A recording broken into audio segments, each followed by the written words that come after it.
राध्या पगफेरों की रस्म के लिए अपने मायके निकलती है, चेहरे पर खुशी, आंखों में चमक। हर कदम के साथ उसे लगता है कि आज उसका दिन कितना खास है।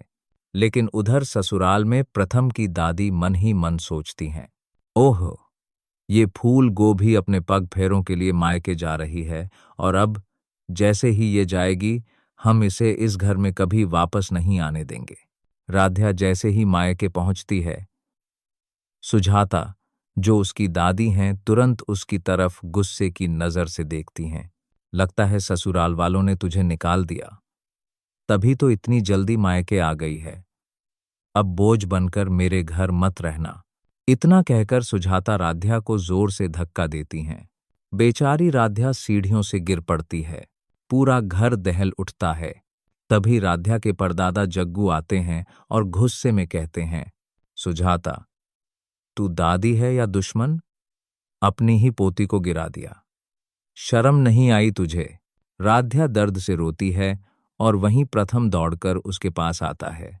राध्या, मैं हूं ना तुम्हारे साथ, कोई भी तुम्हें तकलीफ नहीं दे पाएगा। राध्या का हाथ पकड़कर वह उसे सहारा देता है। सुजाता सकपका जाती हैं। दादाजी का डांटना और प्रथम का खड़ा होना, दोनों ही उसे अंदर तक झकझोरते हैं। राध्या धीरे से उठती है, आंसू पोंछती है और कहती है, दादाजी, अब मैं ठीक हूं। जग्गू राध्या को गले लगाते हैं और कहते हैं, हमेशा याद रखना, तुम्हारे परिवार ने तुम्हारा साथ कभी नहीं छोड़ा। ये तुम्हारी ताकत है। प्रथम की दादी अभी भी अंदर से तनाव में है, लेकिन राध्या और प्रथम का साहस देखकर थोड़ी शांत हो जाती हैं। राध्या मायके से लौटते हुए अपने नए साहस के साथ घर में कदम रखती है। उसकी आंखों में आंसू, लेकिन चेहरे पर हौसला है। सभी की निगाहें उस पर टिक जाती हैं। तभी सुजाता फिर कुछ बोलती हैं, तुम्हें सिखाना होगा कि ससुराल में हमेशा मेरा दबदबा रहेगा। प्रथम शांत लेकिन कड़ा स्वर में जवाब देता है, दादी, राध्या मेरी पत्नी है। किसी भी हाल में मैं उसे हतोत्साहित नहीं होने दूंगा, चाहे आप मुझसे नाराज हों या न हों।